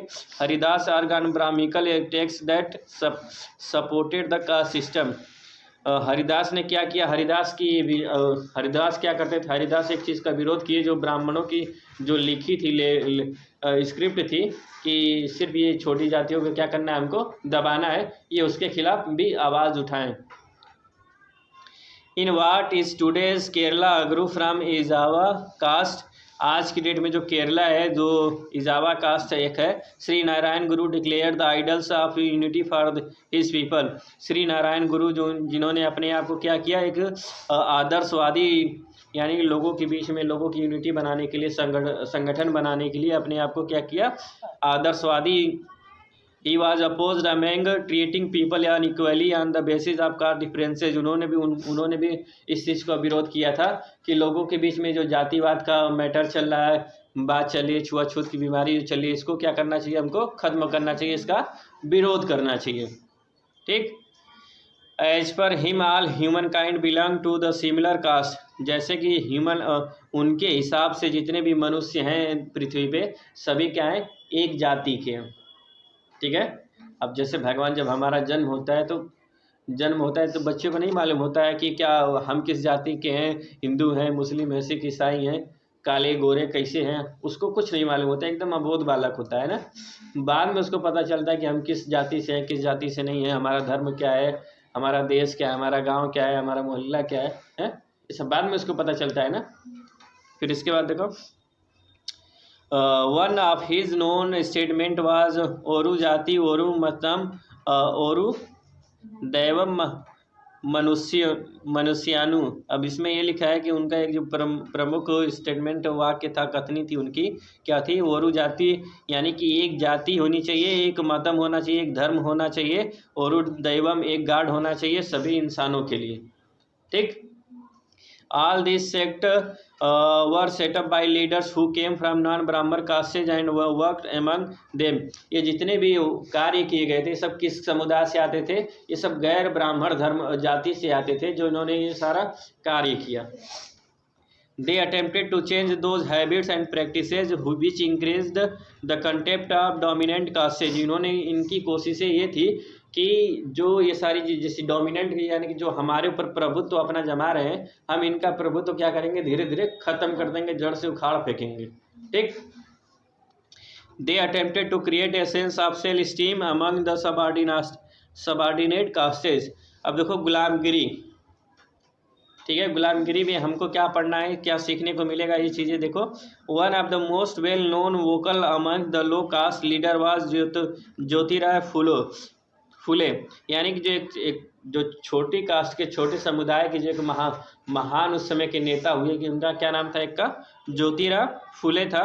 ही was born in 1827 and studied in schools established by Christian missionaries. वे देखो उनका जन्म 1827 में हुआ था और वे उस स्कूल में पढ़े थे जो क्रिश्चियनों के माध्यम से बनाया गया था। On growing up he made his own ideas about the injustice of caste society. जैसे जैसे वो बढ़ते गए उन्होंने क्या किया, उनकी जो खुद का विचार था about the injustice of caste society, उन्होंने खुद का एक विचार बनाया कि मतलब हमको क्या करना है, जैसे कि समाज में जो असमानता फैली है उसके क्या करना है, विरोध जाना है, उसका विरोध करना है, पुरजोर विरोध करना है हमको। ठीक। He rose to attack the Brahmins claim that they were superior to other castes as they were Aryans। उन्होंने उस चीज़ का भी विरोध किया जैसे कि उनका, जैसे कि ब्राह्मण क्या कहते थे, जैसे ब्राह्मण जो लोग कहते थे कि हम सबसे सुपीरियर है, हम सबसे उच्च है, हमारा जो स्थान है भगवान के बाद हमारा स्थान आता है। ठीक है, फिर उसके बाद कोई आता है क्योंकि हम आर्यंस हैं।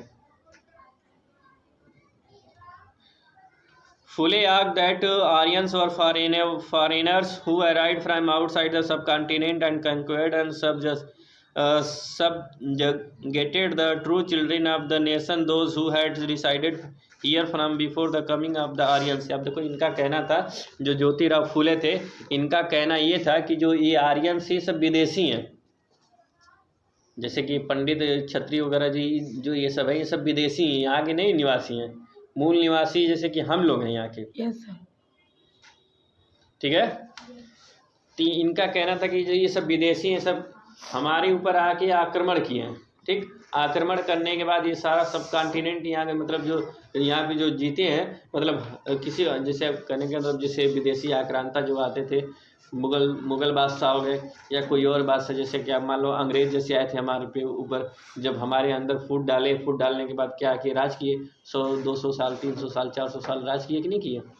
ठीक है, तो उसी तरीके से जो आर्यंस थे, जैसे बड़ी जाति ब्राह्मण्स वगैरह थे, ये सब आर्यंस थे, यानी कि विदेशी आक्रांता थी, ये सब आए हमारे देश में, इन्होंने हमारे देश पर ये भी धीरे धीरे हमारे देश में बसना शुरू हो गए और धीरे धीरे यहाँ के निवासी अपने आप को कहलाने लगे। जबकि मूल निवासी यहाँ की जो जंगलों में निवास करती है, ठीक है, मूल निवासी अधिकतर वही होते हैं।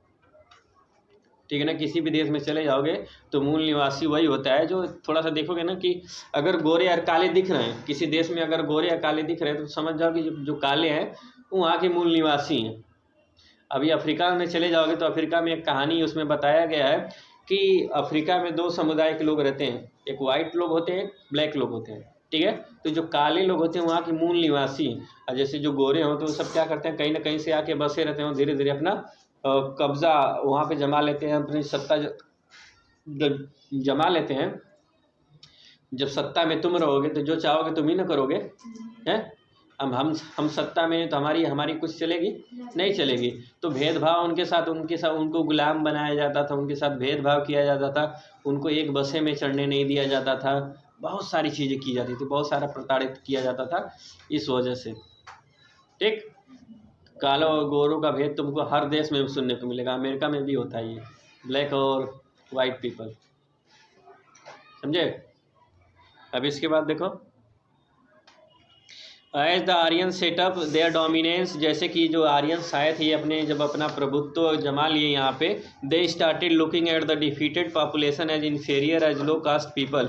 उन्होंने क्या करना शुरू कर दिया, उन्होंने लोगों को हराना, जितनी भी जनसंख्या के लोग थे, जैसे कि छोटे समुदाय के लोग थे, ये सब इन सबको हराना शुरू कर दिया और इनको बताना शुरू कर दिया कि तुम इन्फीरियर हो, हम सुपीरियर है, हम उच्च हैं तुम नीच हो। ठीक है, यानी कि हम ऊँचे हैं तुम नीचे हो। As per Phule, the upper caste had no right to their land and power in actual the land was related to indigenous people or the low caste। जैसे कि फूले के माध्यम से उनका कहना ये था कि जो ज़मीनें हैं यहाँ की, ये ज़मीनें आर्यंस की नहीं है, ज़मीनें किसकी है, मूल निवासियों की, यहाँ की आदिवासियों की, यहाँ के मूल निवासियों की है। ठीक, Phule said that in Aryans rule there was a present a golden age when a warrior present tilled the land and ruled the Maratha courts country side in just and fair manners. अब देखो जैसे आर्य फूले ये कह रहे थे कि जो Aryan ruler थे, आर्यन का जो सम्राट शासन चल रहा था, that was a present golden age, मतलब एक सुनहरा काल था उस समय का। व्हेन वॉरियर प्रेजेंट, जो जैसे कि वॉरियर क्षत्रिय थे, किसान थे, टिल द लैंड, जब भूमियों को क्या करते थे, बोते थे, and rule the Maratha country side in just and fair manner. सब जैसे जो मराठा थे देश में क्या कर रहे थे, ये सही शासन कर रहे थे, सही, किसी के साथ बुरा बर्ताव नहीं कर रहे थे, किसी के साथ भेदभाव नहीं कर रहे थे, ठीक। तो उनका कहने का मतलब ये है कि जब अगर मान लो कि तुम्हारे साथ अगर कोई टीचर है कि लड़कियों के साथ अगर अच्छाई करता है और लड़कों के साथ बुराई करता है, तो एक तरीके से वो भेदभाव कर रहा है कि नहीं कर रहा है? गलत है ना, गलत है कि नहीं गलत है? तो इस चीज़ को इसमें बताया गया है कि वो शासन में क्या होता था कि सभी को समानता का अधिकार था, सभी के साथ समान व्यवहार किया जाता था। तो एक तरीके से वो सुनहरा काल था हम लोग के लिए, ठीक।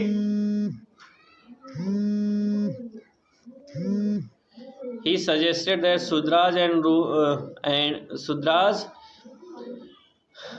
laboring castes and anti-Sudra untouchables should combine to challenge caste discrimination. उन्होंने ये बताया, सजेस्टेड का मतलब क्या होता है, दिशा निर्देश करना, कि जो शूद्र थे, छोटी जातियों के जो शूद्र और एंटी शूद्रा जो अनटचेबल थे, जिसको छुआछूत की बीमारी मानते थे, जिनको छुआछूत माना जाता था, शुड कंबाइन, इनको क्या होना चाहिए, इनको कंबाइन हो जाना चाहिए, मिलजुल के रहना चाहिए, टू चैलेंज कास्ट डिस्क्रिमिनेशन, यानी कि जो जातिवाद का भेदभाव हो रहा है उसके खिलाफ लड़ने के लिए। फ्रीडम फॉर वीमेन, यानी कि देखो कुछ उस समय जो 20वीं शताब्दी के कुछ जो नेता हुआ करते थे, जैसे जवाहरलाल नेहरू और सुभाष चंद्र बोस, इन्होंने क्या किया था, इन्होंने सपोर्ट किया कि जो औरतों को भी समान शिक्षा का अधिकार दिया जाए। Nationalist leader guaranteed that there would be full suffrage for all men and women after independence, यानी कि जो नेशनलिस्ट थे उस समय के जितने भी बड़े बड़े जो नेता लोग थे जो देश को आज़ाद कराने में लगे हुए थे, उस समय उन्होंने भी ये वादा किया था कि औरतों को भी समान अधिकार दिया जाएगा। जैसे हमारा देश आज़ाद होता है, हम औरतों को और मर्दों को समान अधिकार देंगे कि ताकि वो भी वोट कर सकें, सारी चीज़ें कर सकें, ठीक है। But till then they asked women to focus on anti British struggles, लेकिन वो क्या करें, जब तक हमको आज़ादी नहीं मिल रही है तब तक वो क्या इस चीज़ पे फोकस करें, वो इस चीज़ पे फोकस करें कि हम अंग्रेज़ों से हमको मिलजुल के क्या करनी है, लड़ाई करनी है, ठीक। अगर मान लो कि हमारा जैसे कि हमारा देश क्या था, पहले गुलाम हुआ करता था, तो उनको ये लग रहा था कि हम अगर एकजुट मिल के रहेंगे तो इससे क्या कि हमको आज़ादी से अच्छी से मिल जाएगी और समय से मिल जाएगी। अगर हम कुछ लोग अगर सभी लोग एकजुट नहीं होंगे तो आज़ादी मिल पाएगी, नहीं मिल पाएगी। तो इसलिए बोला उनको, औरतों को ये बताया गया था, जो औरतें जो नेता थी उन समय की लीडर्स थी उन सब की ग्रुप की, उनको समझाया गया, बताया गया कि आपको सारा अधिकार दिया जाएगा, पहले हमारे देश को आज़ाद कराने में आप हमारा सपोर्ट करिए, ठीक। Caste and social reforms, caste का मतलब क्या होता है, जाति, एंड सोशल रिफॉर्म का मतलब सामाजिक परिवर्तन, सामाजिक बदलाव। Some of social reformers भी have been mentioning and also criticized caste inequalities। यहाँ पे कुछ हम ऐसे समाज सुधारकों के बारे में बताएंगे जो जातिवाद को लेके, जो जाति असमानता को लेके क्या कर रहे थे, उसका विरोध कर रहे थे, ठीक। Ram Mohan Roy translated and old Buddhist text that criticised caste. Raja Ram Mohan Roy जो थे उनकी एक बौद्धिस्ट किताब छपी थी जो क्या कर रही थी, सामाजिक जो असमानता थी उसकी बुराई करती थी, उसका खिलाफत करती थी, ठीक। द प्रार्थना समाज अधेयर्ड टू द कस्टम्स ऑफ भक्ति that believed in spiritual equality of all cast. जो प्रार्थना समाज हुआ करता था, इसका विश्वास ये था कि जितने भी ये सब हमारे समाज में असमानताएं फैली हैं, इन सभी को क्या किया जाए, समानता का अधिकार दिया जाए। इन बॉम्बे में द परमहंस मंडली was founded in the year 1840 to work for the education of eradication of caste। यानी कि 1840 में परमहंस मंडली का निर्माण किया गया, स्थापना किया गया 1840 में, जिसका उद्देश्य क्या था, यानी कि जो जितने भी सामाजिक जातिवाद है, ये सारी चीज़ों से हम लोग ऊपर उठा जाए, ठीक। Several of these reformers and members of reform organisation were people of upper caste, यानी कि जितने भी सब समाज सुधारक हुए थे, जो संस्था बनाए थे, सब किस जाति के थे, सब अपर कास्ट के हुआ करते थे। Generally in confidential meeting. These reformers would break caste taboos on food and touch in an effort to remove caste prejudice in their life. जिन्होंने बहुत सारे प्रयास ये किए थे कि हमारे रहते हुए जितने भी ये कुरीतियाँ हैं, बुराइयाँ, ये समाज से असमानता है, जातिवाद को लेके छुआछूत है, ये सारी चीज़ें खत्म हो. There were also who inquired the injustice of caste social order. यहाँ पे बहुत सारे लोग ऐसे भी थे जो समाज में अन्याय जो फैला हुआ था जातिवाद को लेके, इन सब के भी खिलाफ थे. ड्यूरिंग द 19th सेंचुरी, 19वीं शताब्दी में Christian missionaries started setting up school for tribal groups and lower caste children. यानी कि जो क्रिश्चियन मिशनरीज थी, जो ईसाई समुदाय के जो मिशनरीज होते हैं, इनका कार्य क्या हो, ये सब कार्य मतलब छोटे कास्ट के बच्चों के लिए, बच्चियों के लिए स्कूल बनाना, प्राइमरी स्कूल्स का निर्माण करना शुरू कर दिए थे ताकि इनकी शिक्षा पूरी हो सके. ठीक. These children were hence equipped with few resources to make their way into a changing world. इन बच्चों को कुछ ऐसा मतलब एक थोड़ा सा संसाधन दे दिया जाता था कि ताकि ये अपने बदलते हुए समाज में अपने आप को ढाल सकें, परिवर्तन कर सकें. बोला जाता है ना, परिवर्तन ही संसार का नियम है. अगर परिवर्तन अपने आप में नहीं ला रहे हो तो तुम समाज में आगे नहीं बढ़ सकते. तुम्हारा ज़िंदगी मतलब क्या होता है, तुम बर्बादी के कगरिए पे जा रहे हो. ठीक. Simultaneously, the poor started leaving their villages to look for jobs that were opening up in the cities. अब धीरे धीरे क्या होना शुरू हो गया, जो जैसे कि जो गरीब लोग थे, जैसे गांव समाज के जो लोग गरीब लोग होते थे, ये सब शहरों में नौकरियों की तलाश करना शुरू कर दिए. There was work in the factories that were emerging and jobs in municipalities. वहाँ पे देखो जो फैक्ट्रीज वगैरह में काम, बहुत सारे काम होते हैं. ठीक है. इस समय क्या हो रहा था, फैक्ट्रियों का स्थापना हो रही थी, फैक्ट्रियों का उदय हो रहा था. और म्यूनसिपलिटी जैसे कि नगर पालिका, नगर पंचायत में जो साफ सफाई कर्मचारियों का काम चीज़ होता है, इन सब में भी काम करना शुरू कर दिए. You have studied that about the expansion of cities in chapter 6. तुमने चैप्टर 6 में इस शहरों का जो विकास हो रहा था, उदय हो रहा था, उसके बारे में पढ़ा है. Imagine the new demands of labour this created. यानी कि जो ये सब जैसे कि जैसे फैक्ट्रियों का निर्माण हो रहा था, शहरों का निर्माण हो रहा था, कल कारखानों का जब निर्माण होता है तो उसमें मजदूरों की ज़रूरत पड़ती है. ठीक. अगर मान लो हमको घर बनवाना है तो हम घर खुद से नहीं बना सकते, उसमें मिस्त्री की ज़रूरत पड़ेगी, लेबर की ज़रूरत पड़ेगी, सबकी ज़रूरत पड़ेगी कि नहीं पड़ेगी. ठीक. फिर इसके बाद देखो, drains had to be dug, road laid, buildings built and cities clean. अब देखो क्या होता था कि जैसे कि हमको कुआं का ड्रेन्स, यानी कि ड्रेन्स का मतलब क्या होता है, नहीं मालूम, किसी को नहीं मालूम है. नाला. ठीक है. नाला हो गया, रोड बनाना है, बिल्डिंग खड़ी करनी है और शहरों को साफ़ सुथरा करना है, तो क्या करना पड़ेगा, इन सारी चीज़ों के लिए लेबर की ज़रूरत पड़ती थी. This needed coolies, diggers, carriers, bricklayers, sweepers, planking bearers, wage cleaners, rickshaw coolers. यानी कि अलग अलग मज़दूरों की ज़रूरत पड़ने लगी, जैसे कि रिक्शा खींचने वाले लोगों की, नाला साफ़ करने वाले, सड़क साफ़ करने वाले, घर द्वार बनाने वाले, अलग अलग मज़दूरों की उस समय आवश्यकता पड़ने लगी. ठीक. Where did this labour come from. ये जो मज़दूर हैं, ये मज़दूर कहाँ से आएंगे. The poor people from the villages and small town. Several of them from low castes started moving to the cities where there was a new demand for labour. ये जो गांव समाज के जो लोग गरीब लोग होते थे, ये शहरों की तरफ चलना शुरू कर दिए ताकि जो इनकी डिमांड है, जहाँ इनकी जो आवश्यकताएँ ये पूरी हो सके शहरों में जाके. ठीक. देखो, the Ramakrishna mission and Swami Vivekananda. Swami Vivekananda को क्या बोला जाता है, जैसे कि हिंदू धर्म का प्रचार प्रसार करने एक बार क्या हुआ था कि ये बहुत ज्ञानी थे, इतने ज्ञानी थे कि अगर कोई भी चीज़ पढ़ लेते थे, एक बार पढ़ लेते थे, पूरी किताब क्या होता था, तब तुम लोग क्या होगा कि हम लोग थोड़ा सा आराम से पढ़ेंगे. अगर याद करना है तो मतलब एक पेज पे लगता है कि हम आधा घंटा टाइम बिता देंगे ऊपर. लेकिन ऐसे जानते हो क्या कैसे पढ़ रहे थे, ये एक जगह एक घटना है, कहीं की घटना है, तो उसमें क्या हो रहा था कि ऐसे बस पेज पलटते जा रहे थे, ऐसे पेज, एक न्यूज़पेपर की घटना है. सुनो, तो उसको क्या हुआ ना कि मतलब कोई व्यक्ति था, उसको न्यूज़पेपर पढ़ना था. ये वो मतलब पढ़ रहे थे, तो बोले मुझको कहीं जाना है, मुझको न्यूज़पेपर दे दो. ठीक है. तो वो बोले ठीक है.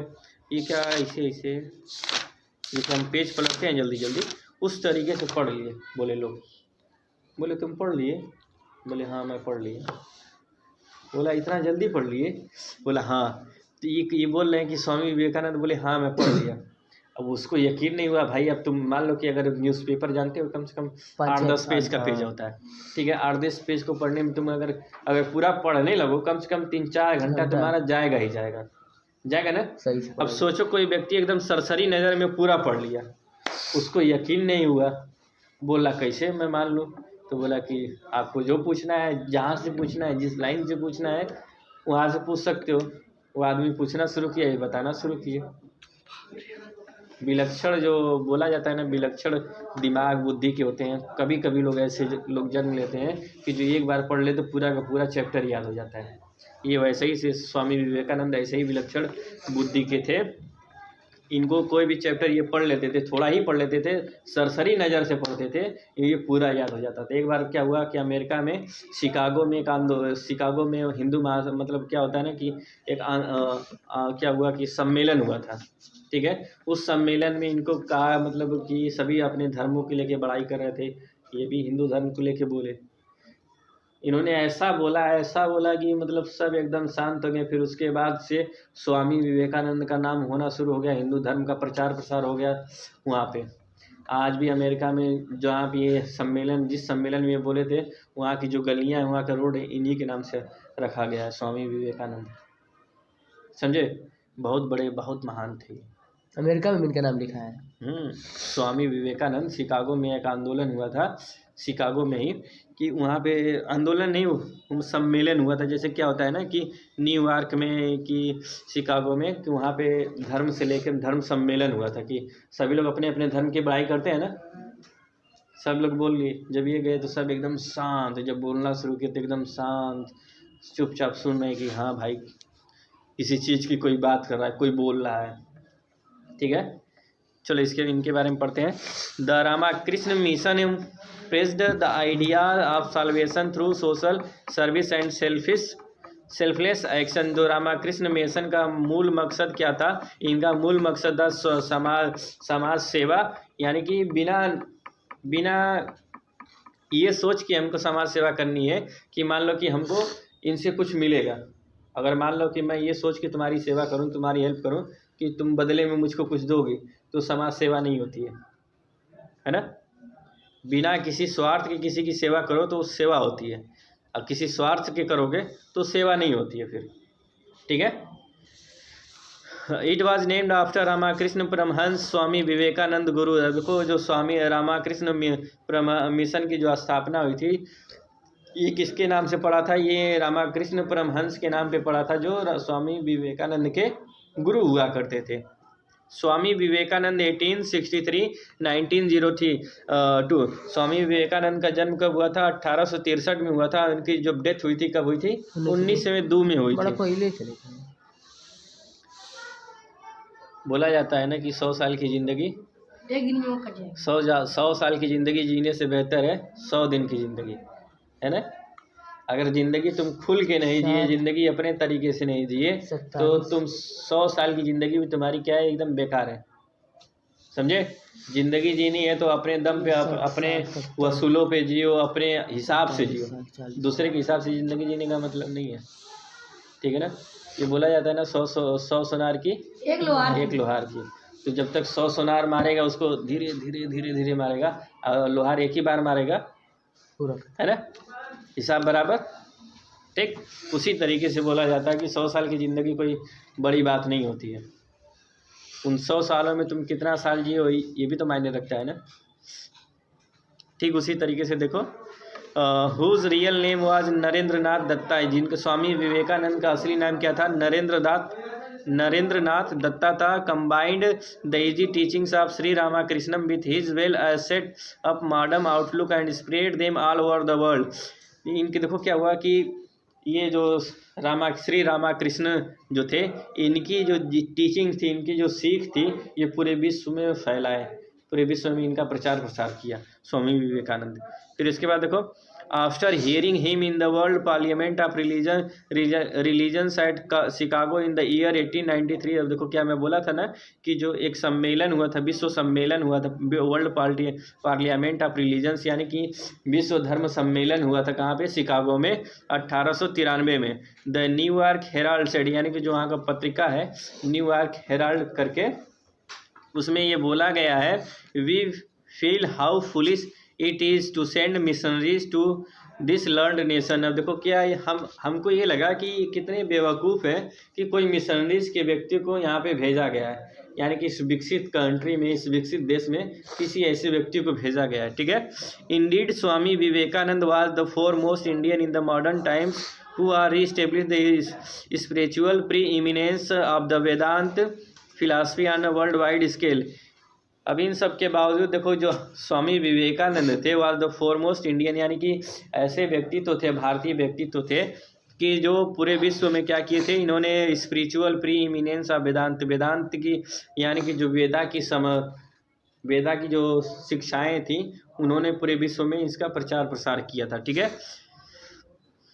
However his mission was not just to talk of religion, जबकि उनका जो मिशन था, जिस संस्था थी इनकी, वो सिर्फ धर्म से लेके धर्म की बातचीत करने पे ही डिपेंड नहीं थी।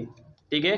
उनका मूल मकसद क्या था, he was very much pained at the poverty and the misery of his countrymen. वो देखो अपने देश के लोगों के बारे में, जैसे उनका हमारे देश पहले क्या था, एक तरीके से सोने की चिड़िया थी, लेकिन बाद में कंडीशन बुरी हो गई। कब बुरी हो गई, जब ये लोग, जैसे अंग्रेज़ों ने हमारे ऊपर जब अंग्रेज़ों ने हमारे ऊपर राज करना शुरू कर दिया, तो हम कहीं ना कहीं एक तरीके से पहले से बहुत बदतर हो गए थे। ठीक। तो ये जो स्वामी विवेकानंद थे, इनको हमारे भारतीयों की, यानी कि अपने देश के लोगों की मिजरी, दुख, पीड़ाएँ, गरीबी इनको दिख रही थी। ठीक। He strictly believed that any change could become successful just by enhancing the condition of the masses। उनका ये पूर्णतः विश्वास ये था, ये दृढ़ विश्वास ये था कि अगर हमको मान लो अपने समाज में या अपने देश में किसी भी लोगों की कंडीशन बदलनी, अगर मान लो ये क्लास 8th में जितने भी 8 बच्चे हो, ठीक है, अगर सभी की कंडीशन बदलनी, एक की कंडीशन बदल के पूरा क्लास में बदलेगा नहीं ना, तो उसमें क्या होता है कि सभी की कंडीशन बदलनी पड़ेगी कि नहीं बदलनी पड़ेगी। अब मान लो कि गरीब, हमारा देश एक तरीके से मान लो कि गरीब है, अगर मान लो गरीब है तो गरीबी को जड़ से ख़त्म करेंगे तब ना हमारा देश विकसित होगा, आगे बढ़ेगा। ऐसा नहीं ना कि उसमें से सिर्फ चुनिंदा लोगों को, 10 से 20 लोगों को अगर तुम अमीर बना दो तो हमारा देश अमीर हो जाएगा, नहीं ना। तो इनका यही मानना था कि अगर किसी भी चीज़ को ख़त्म करना है तो पूरा जड़ से ख़त्म किया जाए, है, पूरे समाज का बदलाव हो, पूरे समाज का परिवर्तन हो। ठीक।